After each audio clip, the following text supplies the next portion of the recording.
Profit है हमारे पास 20% का ना, और 20% का मतलब होता है 1/5 है ना। अब मैंने आपको पहले लेक्चर में बताया कि यहाँ पे ये क्या फ्रैक्शन वैल्यू में क्या होता है, जो न्यूमिनेटर और डिनोमिनेटर होता है, तो डिनोमिनेटर क्या है 5, ये हमारा क्या होगा सीपी होगा, क्योंकि हम प्रॉफिट सीपी पे निकालते हैं ओरिजिनल वैल्यू, और ये हमारा रिजल्ट है यानी प्रॉफिट।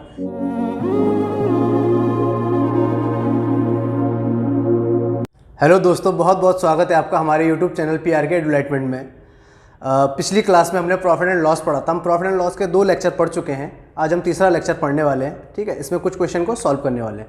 तो क्वेश्चन है हमारे पास पहला कि एक दुकानदार 13.5 रुपये वाले जो चावल हैं वो 80 किलो खरीदता है, और एक दूसरे चावल है जो 16 रुपये पर केजी है, उसको 120 केजी खरीदता है, और दोनों को मिक्स करता है और बेच देता है। तो हमें ये क्वेश्चन पूछ रहा है कि वो उसे कितने का बेचे पर केजी कि उसे 20% का प्रॉफिट हो। तो एक 80 केजी तो एक खरीदता है वो, है ना, और एक खरीदता है वो 120 केजी, यानी टोटल उसने कितने खरीदे, 200 केजी खरीदा। अब जो 80 केजी वाला था वो तो उसने खरीदा 13.5 रुपये के हिसाब से, है ना, और जो 120 केजी खरीदा वो उसने खरीदा 16 रुपये के हिसाब से। यानी अगर मैं 80 केजी वाले चावल 13.5 रुपये वाले देखूँ तो ये कितने का पड़ा उसे, इसका जो CP पड़ा है ना, कॉस्ट प्राइस, वो पड़ा उसे 1080 का, है ना। और जो 120 केजी चावल थे जो 16 रुपये वाले थे, अगर मैं इसका कॉस्ट प्राइस देखूं तो वो पड़ा उसे 16/12 192 यानी 1920 रुपये का, है ना। तो यानी कुल मिलाके में देखो 200 केजी के जो चावल थे वो उसे पड़ गए कितने के, 3000 के। तो 200 केजी चावल का जो कॉस्ट प्राइस है वो है 30,000 रुपये। अब उसने क्या बोला कि इसे ये कितने का बेचें कि उसे 20% का प्रॉफिट हो, पर केजी में आपको बताना कि पर केजी का रेट क्या होगा। तो 3000 रुपये को वो अगर 20% प्रॉफिट में बेचेगा तो मैं 3000 का 120% निकालूंगा, क्योंकि 100% क्या होता है CP है, 20% प्रॉफिट है, यानी सेलिंग प्राइस कितना हो जाएगा 120%। तो मैं 3000 का 120% निकालता हूं तो मेरा सेलिंग प्राइस आ जाएगा, टोटल सेलिंग प्राइस है ना, तो ये कितना आ जाएगा यानी 3600। तो 200 केजी चावल को वो 3600 रुपये का बेचेगा तो उसे 20% का प्रॉफिट होगा, पर मुझे पर केजी का रेट चाहिए। तो मैं इसे अगर 200 से डिवाइड कर दूं तो कितना आ जाएगा 18 रुपये पर केजी, यानी पर केजी का प्राइस क्या होगा 18 रुपये, ठीक है। तो 18 रुपये पर केजी के हिसाब से बेचेंगे तो उसे 20% का प्रॉफिट होगा। तो समझना, आपको यहाँ से समझना, देखो 80 केजी चावल थे उसका प्राइस था 13.5 रुपये, तो 13.5 इंटू 8 है ना, मतलब 13.5 का पॉइंट हटाया और यहाँ से एक जीरो हटाया तो 135 इंटू 8 कर सकते हो, तो कितना 1080। मैंने डायरेक्ट इंटू कर दी तो आप भी कर सकते हो, ठीक है। और 120 इंटू 16, तो 16 इंटू 12 कर दो और एक जीरो लगा दो, तो 16 इंटू 12 कितना होता है 192 होता है, तो 1920। यहाँ से इनको ऐड किया तो कितना है 3000, और 3000 जो प्राइस आया वो 200 केजी का आया, और इस 3000 को उसको 20% प्रॉफिट में बेचना था, यानी 120% में बेचना है। तो 3000 का 120% 3600 आया। 3600 तो मेरा टोटल प्राइस आया, यानी 200 केजी का, मुझे पर केजी का प्राइस चाहिए, तो मैं 200 से डिवाइड कर दूंगा तो मेरा जो पर केजी का प्राइस क्या आएगा 18 रुपये पर केजी, यानी 18 रुपये पर केजी के हिसाब से बेचेगा, तब जाके उसे पूरे मतलब पर केजी पे 20% का प्रॉफिट होगा। इसी क्वेश्चन को हम एक शॉर्ट तरीके से कर रहे हैं मिक्सचर एलिगेशन से। मैंने आपको पहले लेक्चर में बताया कि मिक्सचर एलिगेशन को कैसे सॉल्व किया जाता है। तो जैसे इसने क्वेश्चन में बोला था कि एक तो हमारे पास एक प्राइस था कितना 13.5 रुपये, और एक प्राइस था मेरे पास 16 रुपये, है ना। तो ये पहला वाला था और ये दूसरा वाला था। अब दोस्तों मिक्सचर एलिगेशन में क्या होता है कि आपके पास अगर 2 क्वांटिटी दी होती है, उनका एवरेज प्राइस दिया होता है, तो आप उस क्वेश्चन को तब भी सॉल्व कर सकते हो, या फिर आपको 2 प्राइस दिया हो, उसका मीन नहीं दिया हो, पर इनकी क्वांटिटी दी हो, है ना। तो जैसे पहले वाले की क्वांटिटी कितनी थी, इसकी क्वांटिटी थी 80 केजी और इसकी क्वांटिटी थी 120 केजी, यानी आपके पास प्राइस है दोनों का और दोनों की क्वांटिटी है। तो यहाँ पे जो एवरेज प्राइस होता है हम उसको निकाल सकते हैं, है ना, एवरेज प्राइस भी निकाल सकते हैं। तो मैं क्वांटिटी का रेशियो देखो कितना आया, ये 2 आया, ये कितना है 3 आया। अब देखो ये एवरेज कैसे निकाला जाता है, इन दोनों का मल्टीप्लाई, इन दोनों का मल्टीप्लाई और डिवाइड बाई इन दोनों का सम, यानी जैसे एवरेज निकाला जाता है sum of the observation upon total number of observation. तो देखो ये कितना है, इसको मैं अगर सॉल्व करूंगा, यहाँ एवरेज चाहिए तो इन दोनों का मल्टीप्लाई, तो 13.5 इंटू 2 प्लस 16 इंटू 3 और डिवाइड बाई 2 और 3, यानी 2 + 3, है ना। ये क्या आया एवरेज आ गया, ये सेंटर वाला, है ना। तो यहाँ से कितना आ जाएगा 27 और 48 और डिवाइड बाई 5, है ना। तो कितना आ जाएगा 5 और 7, 75 डिवाइड बाई 5, है ना। तो कितना आ जाएगा 15 रुपये। तो ये 15 रुपये तो हमारा कॉस्ट प्राइस आया, यानी इन दोनों का जो एवरेज कॉस्ट प्राइस होगा ना वो 15 रुपये होगा यहाँ पे, यानी ये क्या आएगा, क्योंकि देखो दोस्तों एक चीज़ ध्यान रखना, मिक्सचर एलिगेशन में क्या होता है, जो प्राइस यहाँ मतलब जो चीज़ यहाँ पे होगी वही चीज़ यहाँ पे होगी, वही चीज़ यहाँ पे भी होगी।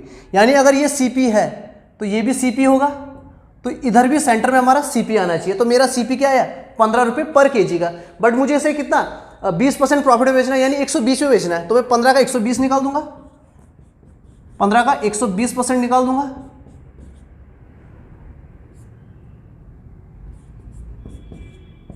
तो कितना आ जाएगा 18 रुपये पर kg, यानी इसका सेलिंग प्राइस कितना आ जाएगा 18 रुपये पर kg। तो इस क्वेश्चन को मिक्सचर एलिगेशन से भी आप सॉल्व कर सकते हो।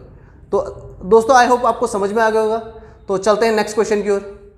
दोस्तों अगला क्वेश्चन है हमारे पास कि एक आदमी एक वस्तु को 20% प्रॉफिट पर 20% प्रॉफिट पर बेचता है ना। तो उसने क्वेश्चन में बोला है अगर वो उसे 20% कम में खरीदता और 5 रुपये कम में बेचता तो उसे 25% का प्रॉफिट होता। तो हमें वस्तु का कॉस्ट प्राइस बताना है, ठीक है।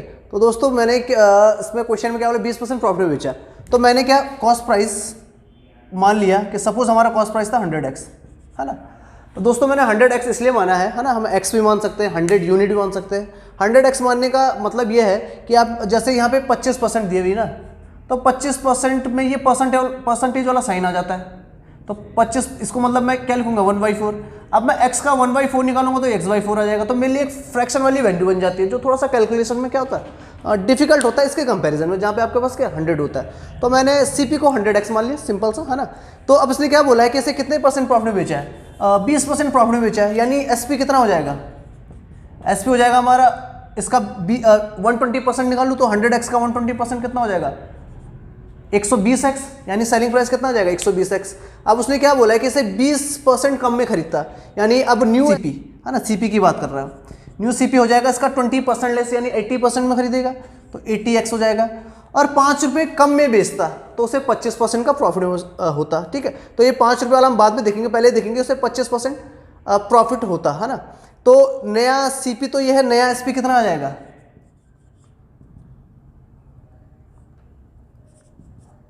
न्यू SP आ जाएगा। इसका मैं 125% निकाल दूं, है ना, क्योंकि उसने क्या बोला 25% से प्रॉफिट होता है, ठीक है। तो 80x इंटू 125, है ना, यानी 5/4, तो कितना आ जाएगा 100x, ठीक है। तो 100x आया, नया SP कितना है हमारा 100x। अब उसने क्वेश्चन में क्या बोला था कि 5 रुपये कम में बेचता, यानी पहले 120x में बेचा, अब 100x में बेचा, इन दोनों का डिफरेंस कितना आना चाहिए 5 आना चाहिए। तो यानी 120x minus 100x is equal to 5, क्योंकि उसने क्या बोला है कि 5 रुपये कम में बेचता, पहले जितने में बेचा है उसके कंपैरिजन में 5 रुपये कम में बेचा। तो पहले जो SP है माइनस जो नया SP निकला, उन दोनों का डिफरेंस 5 आना चाहिए। तो 20x की वैल्यू कितनी आई 5 आई, x की वैल्यू कितनी आ जाएगी 5/20।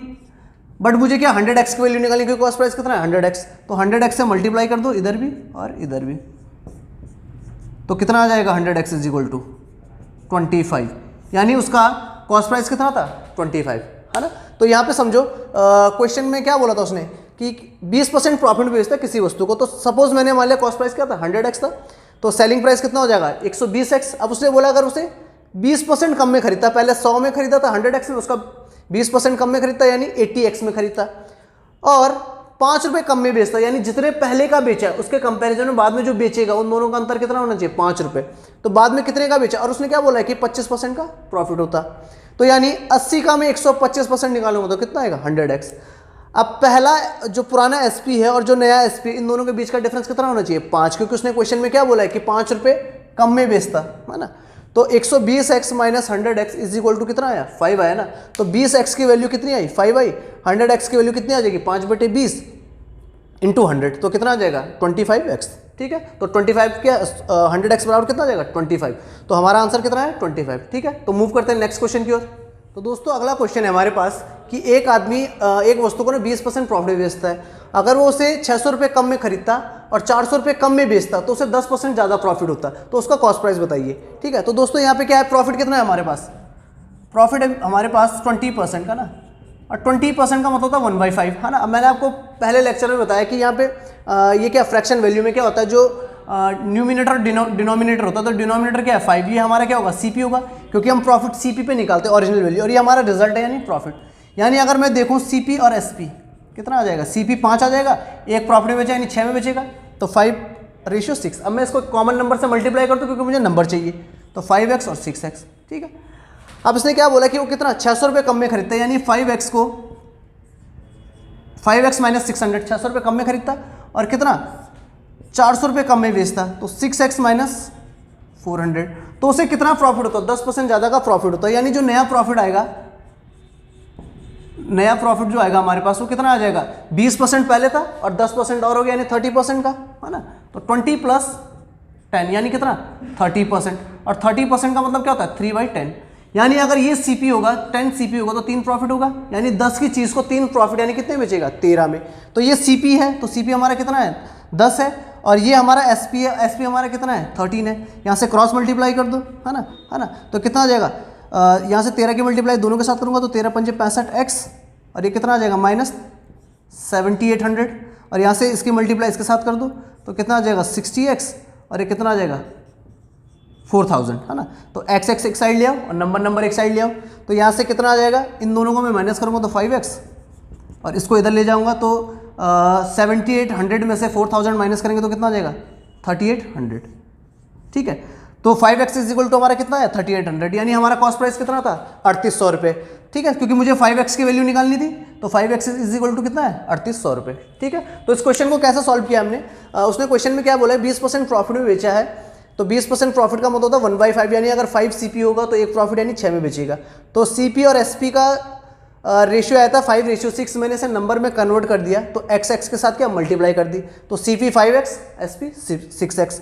अब उसने क्या बोला था कि 600 रुपये कम में खरीदता, तो 5x माइनस 600, और 400 रुपये कम में बेचता तो 6x माइनस 400, ठीक है। तो नया प्रॉफिट कितना होता है 10% ज़्यादा होता है, यानी नया प्रॉफिट हमारा कितना हुआ 30% का, 30% का मतलब होता है 3/10, यानी अगर CP 10 होगा तो SP हमारा कितना हो जाएगा 13, तभी 3 का प्रॉफिट होगा। यहाँ से हमने क्रॉस मल्टीप्लाई की तो हमारी 5x की वैल्यू कितनी आई 3800, तो कितना है हमारा कॉस्ट प्राइस 3800, ठीक है। तो नेक्स्ट क्वेश्चन की ओर मूव करते हैं। तो दोस्तों देखना अगला क्वेश्चन क्या दिया हुआ है हमारे पास। क्वेश्चन ये बोला है कि किसी सामान का 2/3 भाग वो 5% प्रॉफिट में बेचता है और बचा हुआ भाग वो 2% लॉस पर बेचता है। अगर सिर्फ इस पूरे डील में 400 रुपये का प्रॉफिट होता है ना, तो आपको सामान की वैल्यू बतानी है कितने रुपए का सामान था। तो दोस्तों मैं इस क्वेश्चन को ना एक्स से नहीं करने वाला हूँ, मतलब लॉन्ग मेथड से नहीं करने वाला हूँ। मैं इस क्वेश्चन को थोड़ा सा नॉर्मल मेथड से करूँगा, मतलब शॉर्ट भी नहीं बोलेंगे, नॉर्मल मेथड से, है ना, आपको समझ में आ जाएगा, टाइम भी बचेगा। तो देखना क्वेश्चन कैसे किया हुआ है। तो इसने क्या बोला 2/3, है ना, तो 2/3 जो पार्ट था उसे 5% प्रॉफिट में बेचा, है ना। तो 2/3 को 5% प्रॉफिट में बेचा, तो ये ओवरऑल का कितना, ओवरऑल का मुझे कितना 10/3% का प्रॉफिट हुआ, है ना। देखो 2/3 को उसने 5% प्रॉफिट में बेचा ना, तो मुझे ओवरऑल पे 10/3 का प्रॉफिट हुआ होगा, ठीक है। और उसने बचे हुए पार्ट को, अच्छा देखो टोटल पार्ट एक होता है, अगर पहला हुआ पार्ट 2/3 होगा तो बचा हुआ पार्ट 1/3 होगा ना, क्योंकि इन दोनों को ऐड करके कितना आएगा 1 आएगा, ठीक है। तो जो बचा हुआ पार्ट है यानी रेस्ट पार्ट वो कितना होगा 1/3। अब 1/3 को उसने 2% लॉस पर बेचा, यानी माइनस के 2% बेचा, यानी माइनस का साइन लगा दो मैं, तो -2/3%, यानी 2/3 वाला जो पार्ट था वो 5% प्रॉफिट पे था, तो ओवरऑल पे उसे क्या, मतलब पूरे सामान पे उसे 10/3% का प्रॉफिट हो रहा था। और 1/3 वाला पार्ट उसने 2% लॉस पर बेचा, तो लॉस के लिए मैंने माइनस का साइन लगा दिया, तो उसे ओवरऑल पे -2/3% का लॉस हुआ होगा, ठीक है। अब मैं इन दोनों को कैलकुलेट करूं, मैं देखूं कि ओवरऑल उसे कितने का प्रॉफिट हुआ, तो इन दोनों को मैं कैलकुलेट करके देखता हूं, है ना। ये माइनस का 2/3 है, तो ये कितना आया 8/3, यानी उसे ओवरऑल पे कितना 8/3% का प्रॉफिट हुआ, है ना। ओवरऑल पे उसे कितने का 8/3% का प्रॉफिट हुआ। अब ये तो परसेंटेज में है, उसने रुपए में कितना बोला था 400 रुपये, है ना। तो 8/3% की वैल्यू 400 आई, 1% की वैल्यू कितनी आ जाएगी 400/8 × 3, यानी 8 × 5 = 40, और ये कितना आ जाएगा 150। तो 1% की वैल्यू कितनी आई 150। अब आपको पता होगा किसी चीज़ की वैल्यू अपने आप में क्या होती है 100%, तो मैं 100% की वैल्यू निकाल दूंगा, तो इधर से भी 100 की मल्टीप्लाई कर दूँ, इधर से भी 100 की मल्टीप्लाई कर दूँ, तो यानी पूरा सामान कितने का रहा होगा 15,000 का। तो पूरा सामान कितने का रहा होगा 15,000 का। दोस्तों एक बार फिर से समझना, ठीक है, मैं आपको डीपली समझा रहा हूँ, है ना।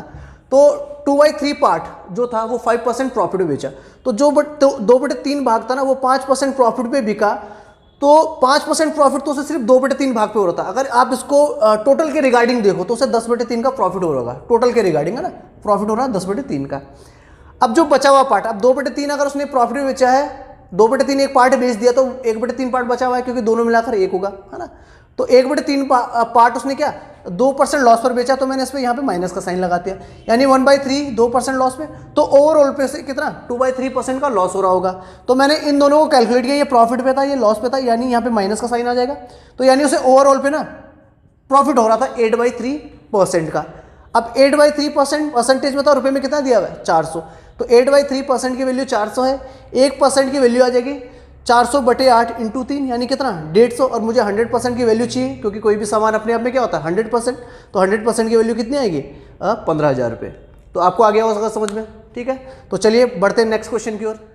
तो दोस्तों देखना अगला क्वेश्चन क्या है हमारे पास। क्वेश्चन में बोला है कि एक आदमी टोटल आर्टिकल का जो 1/4 है वो 16% प्रॉफिट में बेचता है ना, और 1/8 जो पार्ट है आर्टिकल का वो 24% प्रॉफिट में बेचता है। तो उसने बोला है कि जो रेस्ट पार्ट है, बचा हुआ पार्ट है, उसको कितने % प्रॉफिट में बेचे, है ना, कि उसे टोटल पे 15% का लाभ हो, ठीक है। तो हमारे पास उसने 3 पार्ट में बोला है ना, तो टोटल का 3 पार्ट उसने डिस्ट्रीब्यूट किया हुआ है। पहला पार्ट तो उसने कितना बोला है 1/4 बोला है ना, 1/4 बोला है। दूसरा पार्ट उसने कितना बोला है 1/8 बोला है। अब तीसरा पार्ट उसने रेस्ट बोला है ना।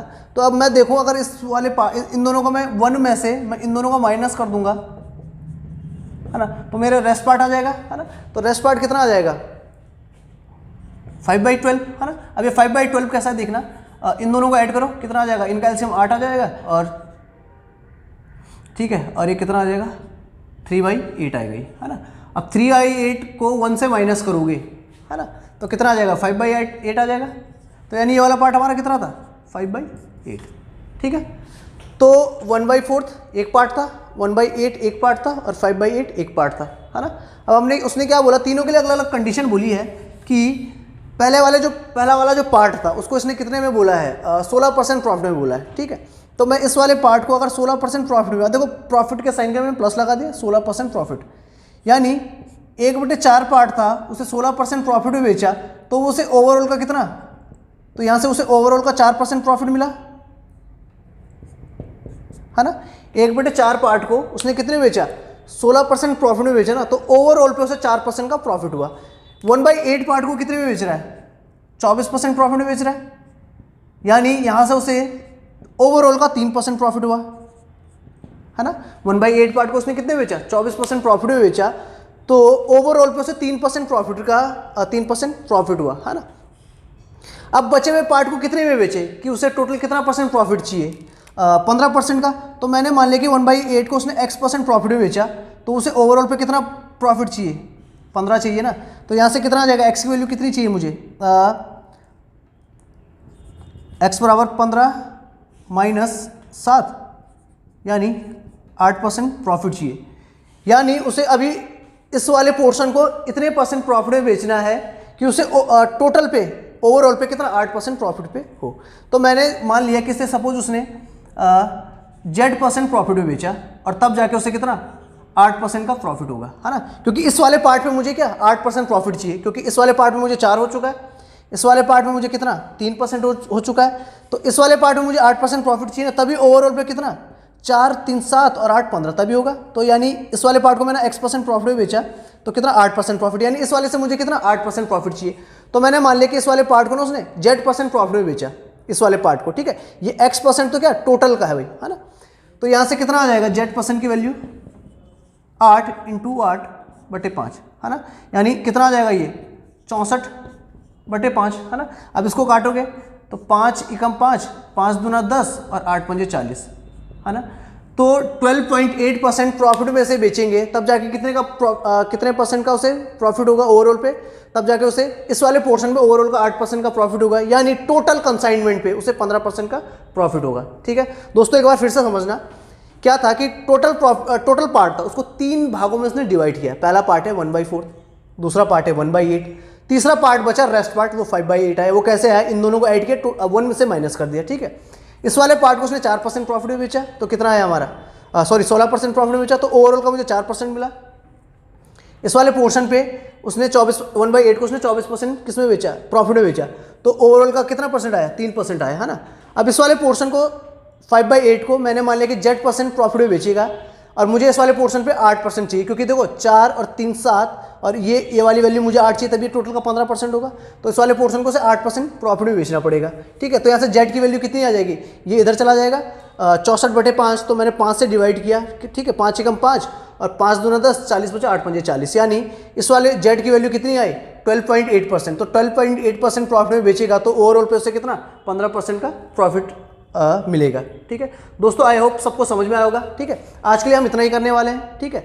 अगर आपको किसी भी क्वेश्चन में डाउट लगता है, अगर आपको ऐसा लगता है कि मुझे क्वेश्चन समझ में नहीं आया, तो आप कमेंट बॉक्स में कमेंट कर सकते हैं कि सर हमें क्वेश्चन समझ में नहीं आया, तो मैं उसे अगले दिन दोबारा से आपको समझा दूंगा, ठीक है। और आप हमारी वीडियो को ज़्यादा से ज़्यादा लाइक कीजिए, शेयर कीजिए और सब्सक्राइब कीजिए।